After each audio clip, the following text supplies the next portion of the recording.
তো গাইস তোমরা বলছো যে তোমাদের আপু তো গাইস তোমাদের একদিন পরে তোমরা তো বলছো এখন আমরা ভিউ দিব না, তোমাদের আপু স্যার আমরা ভিউ দিব না। একদিকে আমার একজন আছে, এসে পড়ো একটু পড়ায় কেন।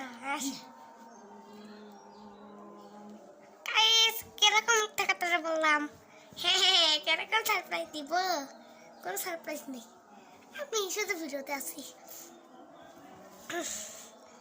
আমি শুধু ভিডিওতে আছি। তোমরা বলছো ভিডিও আর দিব না।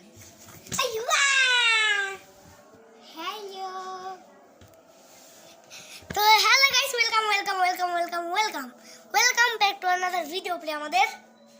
তো আমাদের এই প্রথমেই স্বাগত আমরা আপনাদেরকে জানাতে চেয়েছিলাম আমাদের কতদিন পর আপনারা দেখতে পাচ্ছেন আপনাদের আপুদের। এতদিন কেন আসিনি? আমরা নানি বসে গিয়েছিলাম, অথবা আজকে রোজা রেখেছি, তাই আজকে আমি বেশিক্ষণ ব্লগে থাকতে পারবো না। এটা কিছু মাইন্ড করি না।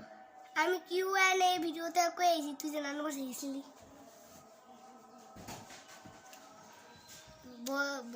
বলছ আমি বেশি দিন দু একদিন করতে পারবো না, করব, কিন্তু বেশিরভাগ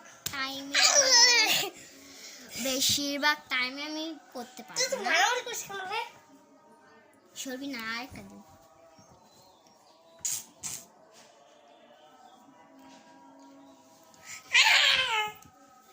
তাহলে কিছু মাইন্ড করেন না, আমি থাকবো, অবশ্য থাকবো, কিন্তু বেশিক্ষণ থাকতে পারবো না। আবার আমার ঘরে চলে যাবে, স্কুলে যেতে হবে। স্কুলে যাবে আবার ঘরে চলে যাবে, আর স্কুলে যাব, আবার আস্তে আস্তে 1টা অথবা 2টা বেজে যাবে। এখন তো 1টা বাজে। আর স্কুলে আজকে তো আসে নানি বাসার থেকে, আমাকে 10টা থেকে ক্লাস শুরু হইব, 12টায় ছুটি দিব, আর ওখান দিয়ে আমরা প্রাইভেট পড়ে আসবো, তাই 1টা 2টা বাজবে পড়তে গেলে। টাটা, আল্লাহ হাফেজ, আমাকে যেতে হবে আবার। তুই কর। ঠিক আছে।